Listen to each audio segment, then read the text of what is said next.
बिहार विधानसभा चुनाव में महज 6 से 7 महीने का वक्त रह गया है और ऐसे में राजनीतिक गलियारे में कुछ ऐसी बातें सामने निकल कर आई जिस पर खूब चर्चा हो रही है। कहा यह गया कि नीतीश कुमार मुख्यमंत्री नहीं बनेंगे। हालांकि बीजेपी के शीर्ष नेतृत्व ने ये पहले ही कह दिया है कि नीतीश कुमार के नेतृत्व में हम 2025 का विधानसभा चुनाव लड़ रहे हैं, जीतेंगे तो नीतीश कुमार हमारे मुख्यमंत्री बनेंगे। लेकिन आज हरियाणा के मुख्यमंत्री नायब सिंह सैनी का बयान निकलकर सामने आया, जहां पर उन्होंने कहा कि हमें बिहार में भी जीत लाना है, यानी कि जीतना है, और उसके बाद सम्राट चौधरी के नेतृत्व में हम जीतेंगे। जैसे ही ये बयान निकलकर सामने आया, बिहार में इस बयान पर खूब चर्चा होने लगी। जेडीयू थोड़ी सकपका गई कि ये क्या कह रहे हैं, क्या सम्राट चौधरी मुख्यमंत्री बन जाएंगे, क्या नीतीश कुमार मुख्यमंत्री नहीं होंगे। इस पर जेडीयू प्रहार करती नजर आई। जेडीयू के सांसद ललन सिंह ने करारा जवाब दिया और कहा कि नीतीश कुमार बिहार के विकास पुरुष हैं, नीतीश कुमार ही मुख्यमंत्री बनेंगे। इसके अलावा जेडीयू के प्रदेश अध्यक्ष उमेश कुशवाहा का भी बयान सामने आया। उन्होंने कहा कि नीतीश कुमार के नेतृत्व में गठबंधन चुनाव लड़ेगी, जीतेगी और नीतीश कुमार एक बार फिर से 2025 में मुख्यमंत्री बनेंगे। ये तमाम बातें कही गई, लेकिन बड़ा सवाल ये है कि क्या सचमुच में ऐसा हो रहा है? क्या बीजेपी इस तरीके का बयान दे रही है और उसके बाद नीतीश कुमार के नेतृत्व पर अभी भी संशय बरकरार है? हमारे साथ हमारे सहयोगी नीतीश जुड़े हैं। नीतीश, आप बिहार की खबरों को लिखते हैं, खबर को समझते हैं और उसके बाद बिहार की सियासत से लेकर के दिल्ली की सियासत में क्या कुछ हो रहा है, सब पर आपकी पैनी नजर है। लेकिन सवाल ये है कि बीजेपी के बड़े नेता हैं, हरियाणा के मुख्यमंत्री हैं नायब सिंह सैनी, हाल ही में वो मुख्यमंत्री बने। बिल्कुल। लेकिन उसके बाद इस तरीके का जो बयान आए, क्योंकि वो वरिष्ठ नेताओं में शामिल है, बीजेपी के वरिष्ठ नेता है, बीजेपी इस तरीके का बयान दे रही है, बिल्कुल। तो नीतीश कुमार के नेतृत्व पर एक बड़ा क्वेश्चन मार्क है। देखिए, सबसे पहली बात तो ये कि जो नायब सिंह सैनी ने स्टेटमेंट दिया उससे कहीं ना कहीं हलचल मच गया एक पॉलिटिक्स में। लेकिन ये ऑफिशियल बयान नहीं था। उनका इंटेंशन क्या था वो तो वो खुद बताएंगे कि वो कहना क्या चाहते थे, डायरेक्टली इनडायरेक्टली। बट उन्होंने कुछ ऐसा डायरेक्टली नहीं कहा है, बट इनडायरेक्टली कहा है। और जब बात निकलती है तो बहुत दूर तक जाती है, आप तो जानते हैं। और ख़ास करके पॉलिटिक्स में, और जो पॉलिटिकल पंडित हैं और जो पॉलिटिकल लोग हैं, विपक्ष को भी मौका मिल जाता है। जैसे तेजस्वी यादव ने भी कमेंट कर दिया और प्रतिक्रिया दी कि ये लोग नूराकस्ती कर रहे हैं अगले सीएम कैंडिडेट को लेकर, तो उनको भी एक मौका मिल गया। लेकिन ये ऑफिशियल कोई स्टेटमेंट नहीं था। अगर हम किसी ऑफिशियल प्रवक्ता के या किसी ऑफिशियल पार्टी के बड़े नेता का अगर हम इस तरीके से देखते हैं, तो वो एक कार्यक्रम में जिस तरीके से उन्होंने कहा कि अगला जो बारी है वो बिहार में है और बिहार को हमें फतह करना है। और चूँकि वहाँ पे बिहार के डिप्टी चीफ मिनिस्टर सम्राट चौधरी भी वहीं पे उस कार्यक्रम में मौजूद थे, तो कयास लगाना तो लाजमी है कि लोग कयास लगाएंगे। जी बिल्कुल। नीतीश, बिहार की सियासत में अभी फ़िलहाल चुनाव को लेकर खूब तैयारी हो रही है। हर छोटी से छोटी पार्टी और बड़ी से बड़ी पार्टी ये कोशिश कर रही है कि अपनी जो पृष्ठभूमि है उसे अच्छे से तैयार किया जाए, चुनाव की बेहद अच्छी तैयारी की जाए ताकि जीत हमें मुकम्मल हो। जी। लेकिन इस तरीके का बयान जब सामने आता है तो चर्चा होने लगती है। नीतीश कुमार के नेतृत्व पर एक सवाल उठाया जाता है और उसके बाद जिस तरीके से नायब सिंह सैनी का ये बयान सामने आया, बिहार में इसकी चर्चा होने लगी। तेजस्वी यादव ने कहा कि अब देख लीजिए नीतीश कुमार बैकफुट पर चले गए हैं, सम्राट चौधरी मुख्यमंत्री बनेंगे। इसके बाद ललन सिंह ने जवाब दिया। लेकिन नीतीश कुमार, बड़ा सवाल ये अभी भी यही बना हुआ है नीतीश, कि क्या महज ये एक ऐसा ही कोई ऐसा बयान है जिस पर बहुत नज़र देने की ज़रूरत नहीं है, जिसे बहुत गंभीरता से लेने की ज़रूरत नहीं है? बिल्कुल गंभीरता से लेने की ज़रूरत नहीं है। लेकिन पॉलिटिकल जो लोग हैं, खासकर जो पत्रकार हैं, जो पॉलिटिकल पंडित हैं, जो प्रवक्ता हैं, विपक्ष के नेता हैं, उनके लिए तो ये मुद्दा है ना। और इसको वो भुनाने की कोशिश करेंगे, क्योंकि अगले 7-8 महीने में चुनाव है और काफ़ी असमंजस है। जिस तरीके से नीतीश कुमार की अगर हम हेल्थ की बात करें तो लोगों में एक कन्फ्यूजन है कि नीतीश कुमार सही हैं मानसिक तौर पे, उनका हेल्थ सही है या नहीं है एज के अनुसार, क्योंकि उनका एक उम्र भी हो गया है। तो उम्र के हिसाब से लोगों का जो है इंटेलेक्चुअली एक कहीं ना कहीं डिग्रेडेशन आती है। तो वो उनके जिस तरीके। बिल्कुल नीतीश, आपने नीतीश कुमार के स्वास्थ्य को लेकर बात की है।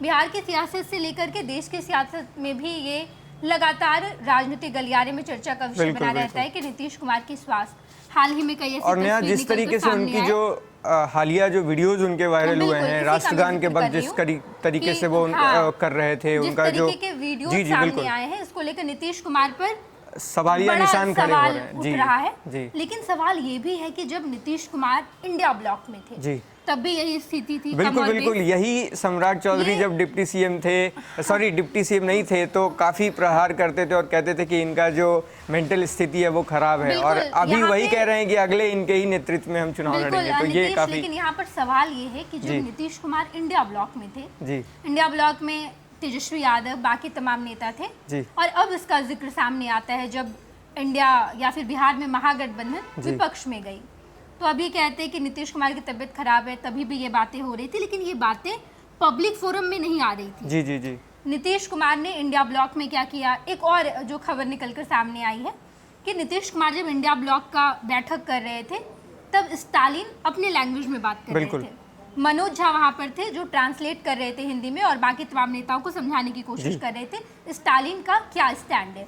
इसी बीच नीतीश कुमार नाराज हो गए। नीतीश कुमार ने स्टालिन को काफ़ी कुछ ऐसा कहा जिससे वो बेहद आहत हुए। जी। उसके बाद फिर बैठक में इस तरीके का माहौल बन गया, लेकिन वो बात बाहर नहीं आई। जी आप ये समझिए। और अब जब बीजेपी के साथ है, नीतीश कुमार एनडीए में है, ढेर सारी बातें बाहर आती है।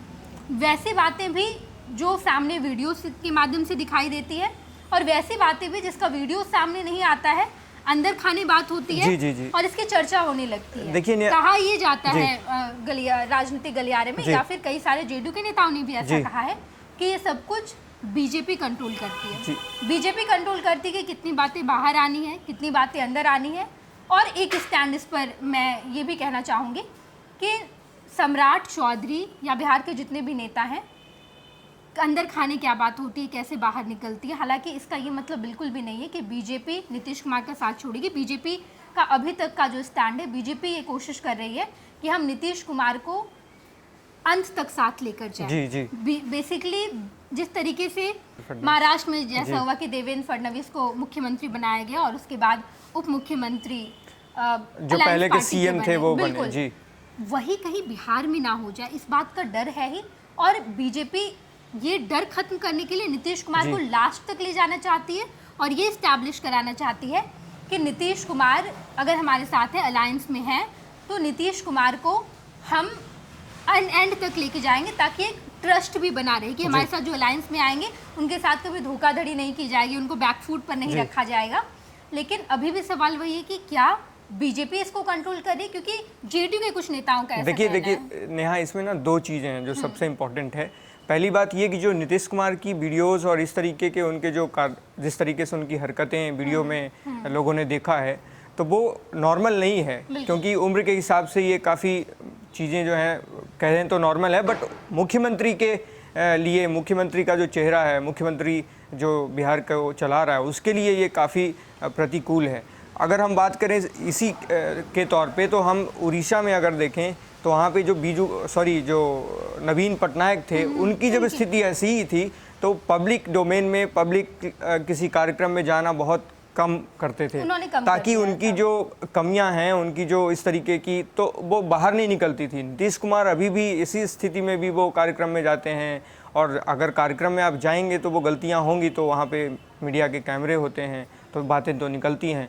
दूसरी बात कि जिस तरीके से आपने सवाल उठाए कि कंट्रोल कौन कर रहा है, तो ये तो पॉलिटिक्स में कुछ संभावनाएं नहीं है। जिस तरीके से डायनेमिक होता है तो चीज़ें बदलती रहती हैं अपने समय के हिसाब से, बट जिस तरीके से अगले कुछ 6-7 महीने में चुनाव है, तो उसमें तो लोगों का जिस तरीके से प्रतिक्रिया आती हैं विपक्ष के नेताओं का, तेजस्वी यादव का या किसी और नेता का, तो वो तो पॉलिटिकली अपना उसको फ़ायदा उठाना ही चाहेंगे, कुछ ना कुछ स्टेटमेंट देके।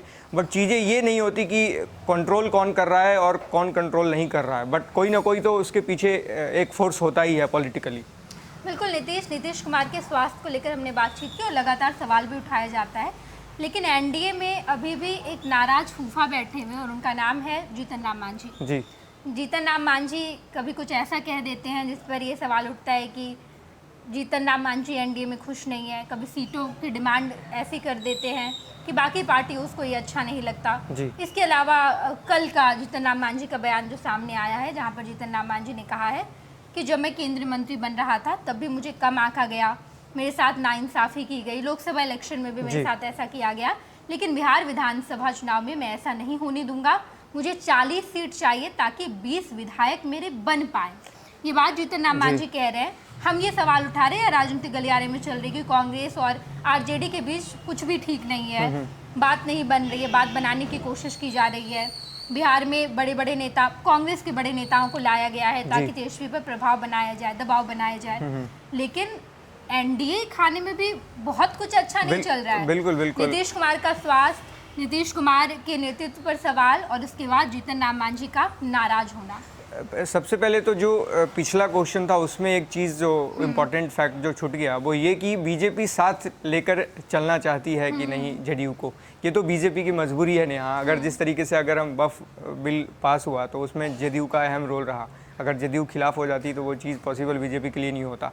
तो बीजेपी तो अभी चाह रही है कि हम इन जेडीयू को और नीतीश कुमार को साथ लेकर चलें क्योंकि उनका फ़ायदा है, लेकिन चुनाव के पहले या चुनाव के बाद कुछ ना कुछ तो होना है नया। अगर सीटें उस हिसाब से उनके हिसाब से आ गई तो नीतीश कुमार का चेहरा बदला भी जा सकता है, क्योंकि ये बात सही है कि नीतीश कुमार अब उस लायक नहीं रह गए जो उनका चेहरा था, जो उनके एडमिनिस्ट्रेटिव। हालांकि नीतीश इसकी संभावना बहुत कम नजर आती है, क्योंकि बीजेपी अभी जिस तरीके से आगे बढ़ रही है, नीतीश कुमार को अगर छोड़ती है तो बहुत बड़ा लॉस है, क्योंकि नीतीश कुमार अकेले एक ऐसे नेता है, कम नेताओं में ऐसा होता है, कम नेताओं के साथ ऐसा होता है जिनका वोट बैंक उनके साथ शिफ्ट होता है। मास लीडर कहें तो बिहार में एक और शिफ्ट करने की भी शक्ति रखते हैं। बिल्कुल, अगर वो महागठबंधन के साथ जाते हैं तो उनका वोट बैंक उनके साथ चला जाता है, इधर आते हैं तो इनके साथ चला जाता है। बीजेपी के पास ऐसा कोई अभी बहुत बड़ा वैक्यूम है। अभी कोई बीजेपी के पास ऐसा नेता है ही नहीं जो वोट ट्रांसफर करवा पाए, चाहे कोई भी नेता हो जिसकी भी आप नाम लेते हो, बट उनके पास कोई ऐसी कैपेसिटी नहीं है कि वो अपने ही कास्ट के वो वोट ट्रांसफर नहीं करा सकते। तो वो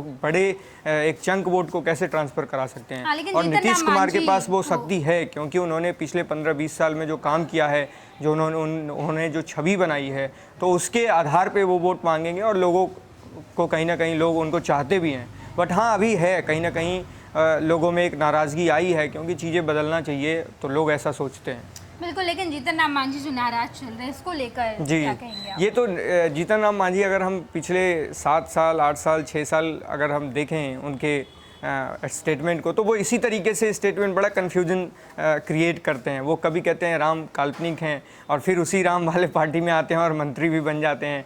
तो उनके स्टेटमेंट काफ़ी, देखिए पॉलिटिकल लोगों का है ना, उनको समझ पाना बहुत मुश्किल है, अबूझ हैं वो, पहेली जिसको कहते हैं ना, उस तरीके से हैं। तो अभी चुनाव होने हैं।